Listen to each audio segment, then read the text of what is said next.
going to take a look at a downswing lag checkpoint to make sure that you're maximizing power and helping improve your low point control.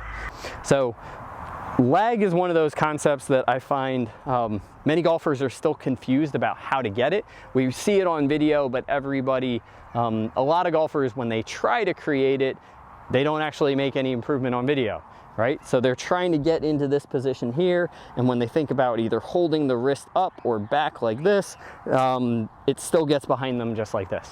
So as a rough lag checkpoint, here's what we're gonna do. We're gonna train delivery position.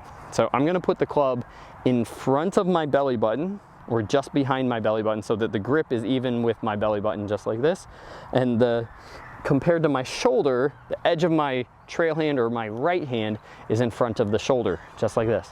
Now I'm going to bend forward and I'm gonna turn my hips towards the target. So in this position, I've roughly got the butt end of the club even with, or if I'm exaggerating it, a little bit past the ball, just like this, but the club is inside my hands and about parallel to the ground. Most of you lose your downswing lag because this arm gets way behind you just like this, and so you're forced to lunge in front, but the combination of the body getting in front requires the arms to get wide too soon. If the body stays more centered, then the arms can get in front of your body, create that lag, but still control a really nice shallow ground contact, but the bottom of the swing far enough forward. Okay, so we're gonna get into this delivery position just like this.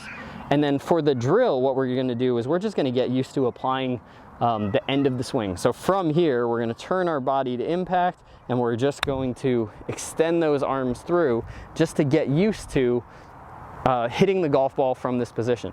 Most of you are going to want to cheat on this.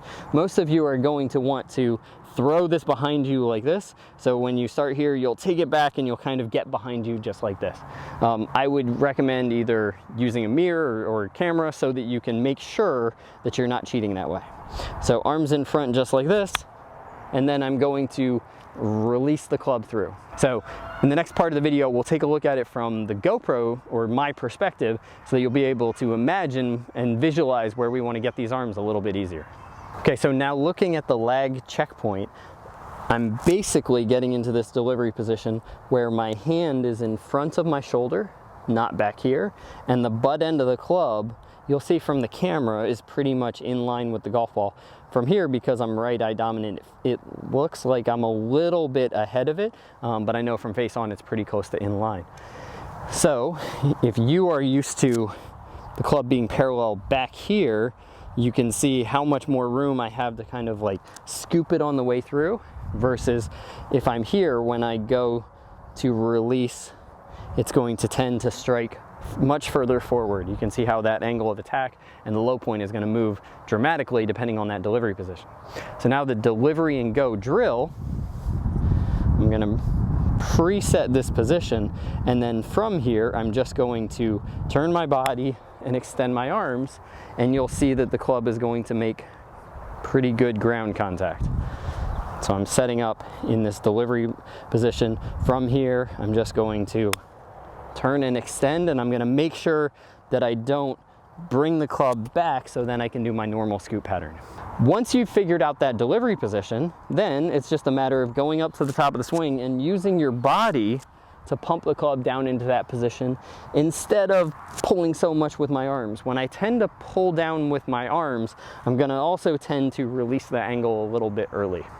So the combination of feeling like the lag is created by setting the club behind you instead of up, and then getting the elbow more in front into this delivery position will help you overcome getting into kind of the classic amateur position where the arms get behind the body, release all the angles, and the body has to lunge forward. That's one of the recipes for low point behind the ball, not a lot of compression, not a lot of club heads.